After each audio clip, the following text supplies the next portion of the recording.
खुलुमबाय नोंथांमोनखौ गोदान मोनसे भिडिअ बयखौ बरायबाय। थ' नोंथांमोना मिथिगौ आसामनि गिबि मन्थ्रि हिमन्त बिश्व शर्मा मामा बिथाङा दिनै फेसबुकनि गेजेरजों मोनसे पस्ट होदों। थ' बिथाङा फोरमायदों जे थांनाय दानाव जोङो गोबां रंजालि बैसागो एबा बिहु फांसन खुंबाय आरो मोसाबाय रंजाबाय। थ' दायो थामहिनबा 10 मे गाबोननिफ्राय जोङो जोंनि जिमान जि बैसागु फांसन एबा रंजालि बैसागोफोर दङ बिहु फांसनफोर दङ बेखौ बातिल खालामनो थाखाय बिथाङा खावलायदों। मानो होनब्ला दिनैनि बे समाव पाकिस्तान आरो इन्डियानि गेजेराव गोबां दावहा जागासिनो दङ। थ' हादोरनि थाखाय बिहु फांसन एबा रंजालि बैसागोआ गोदोर नङा होमबा।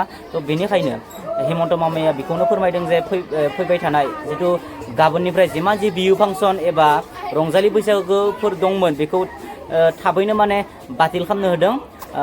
नोंथांमोना बे फेसबुक पस्टखौ आंनो साइडआव होना होदों, नोंथांमोना नायबानो जाबाय।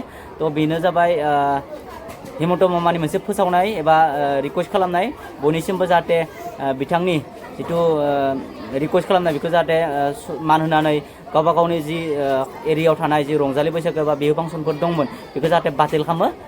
गोजोन्थों।